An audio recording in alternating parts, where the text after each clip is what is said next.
Right. So they moved into those neighborhoods that we were at, and that pushed us all out. So everything's expensive, and I see that's the same thing that's gonna happen here. It's already happening. That's why you got people moving here from Cali, from Florida, New York. I got a heavy New York clientele that's moving here and buying here. What do you think the rental game is going to stay where it is right now? Hell no. It can't. If the price of the house go up, it can't stay there. And the thing is, if you're rehabbing your house, even if you do the minimum rehab, it's gonna rent like that. It's gonna sell like that. Detroit is an old ass city. It's old. So if you go in there and do the minimum, it's gonna sell. And the thing is that right now, downtown Detroit, they got all those internet companies out there.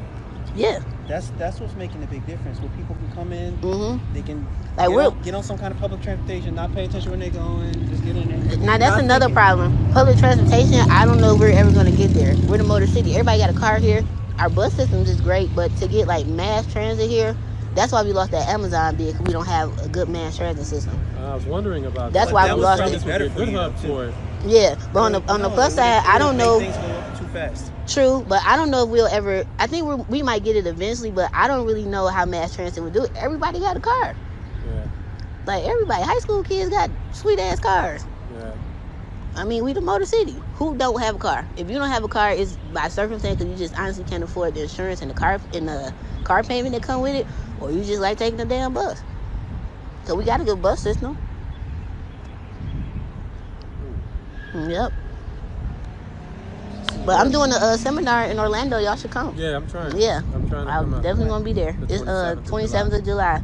We're gonna literally break down how to invest in Detroit, what neighborhoods you should invest in, the up and coming neighborhoods that everybody's sleeping on that I know that's gonna come up. Like I know all this, and I know it because I used to be a highway engineer. And back in 08 to 2010, we went through all these neighborhoods and paved all the roads, put all new curb and gutters in. I'm like, fuck. On purpose. I'm like, first of all, don't nobody live over here. Right. Second of all, and everything else. Yeah, and then we replaced all the handicap ramps, and I'm like, and then we start putting in bike lanes. Bike lanes is the fucking. That's the key. That's the key. You ain't never cared about my black ass on no damn bike when I was growing up. If I got hit, it was my dumb ass fault for being in the middle of the street. Now it's bike lanes everywhere. That was the first. So this was before I even got into real estate. I'm like, why are you putting bike lanes over here? Yeah, that makes sense. And then as I started getting into real estate, I was like, oh, okay. So like, if I knew what I knew now in 08, 09, I'd be worth about $10 million right now. Because back then, that's when houses was dirt cheap. Like 2010, 2014, you still getting houses $500-$600. Like I still did that. I was talking to somebody that used to live back here in the 50s. It was a white guy, and he was telling me how it was really, really nice here. Yeah, my mom been here since the. So what happened was we had two race riots here. We had one in the 40s, and we had that big one in the 60s. The one where the movie that came out, Detroit. All the. That's what it was about. Big neighborhoods in the 60s had. Newark, everywhere had a big riot. So we had a great white flight with the first riot, but still was a bunch of whites living here. When that second riot had all the white folks like, fuck Detroit, we out this bitch. And that's when they all moved to the suburbs. Now it's another great white flight. They coming back to the city, and we're leaving the city. So I'm telling everybody that looks like me, like, hey, if you leave Detroit now, you will not be able to afford to come back here in 5 more years. You not get back to Miami now. Yeah, you're not gonna be able to come back. Period. Maybe when another correction happens, but I know it's going to happen, but who knows when? I see it happen maybe another 2 to 10 years. Because some of the same signs are here. Like anybody can get a loan now. They got 0% mortgages now. It's the same shit. Everything happened in cycles, and it's probably gonna be 2-3 more corrections in my lifetime. I'm only 36. Right. And I'm gonna be ready every damn time. Now, I see online when I'm looking at some of these houses, I still find some for like $8,000, $15,000.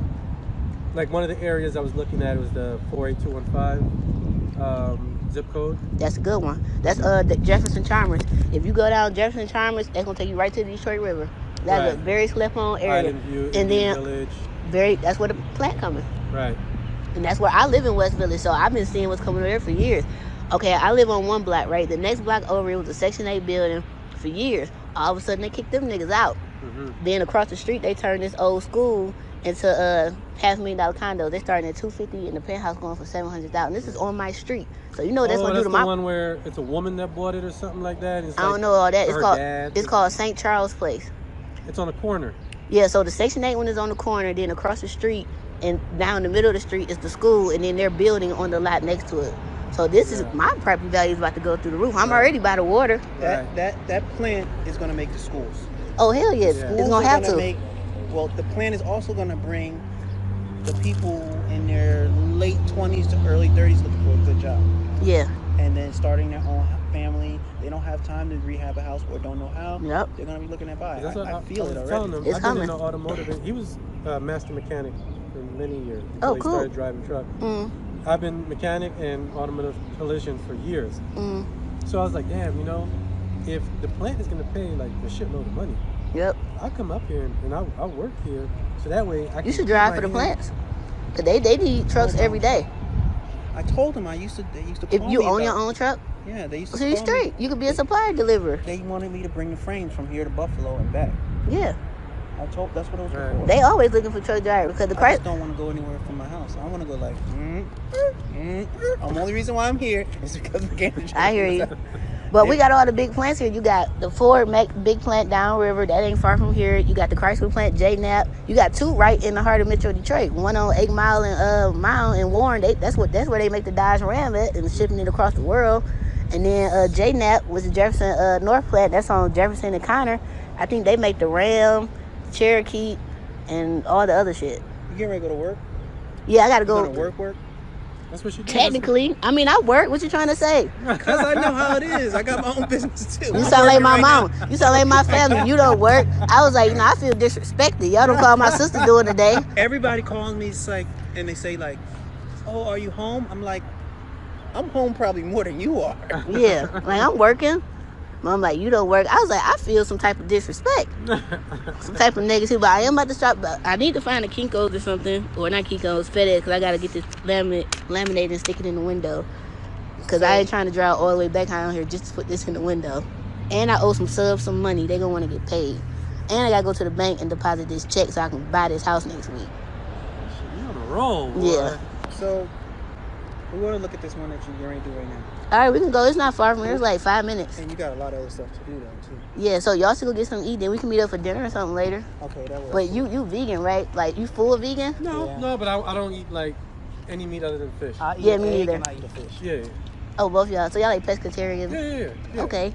I'll think of some places. What type of... I'm not dressing up. This is what you're getting. Well, I ain't gonna change. So this Okay. is what I'm wearing. I ain't coming with nothing fancy, so. All right, cool. I guess we'll figure it out over the day. But if y'all eat now, I guess don't eat nothing too heavy. I heard it's really, really good. I've never had it, but I think it's called Jamaican jerk or something. I heard that's good. I haven't been there. We'll see. Just surprise. Just let us know for the place. And I'll see if my broker markets can come too. All right, yeah. Lunch, dinner on y'all for this impromptu meeting. All right, I'll see y'all down the street. All right. What up, y'all? That was just a quick convo I was having with a client. They literally found me on YouTube and just drove here. Flew here. So that's kind of cool, but y'all gonna stop fucking popping up on me. Like, for real. I'll holler at y'all. I gotta drive. Deuces.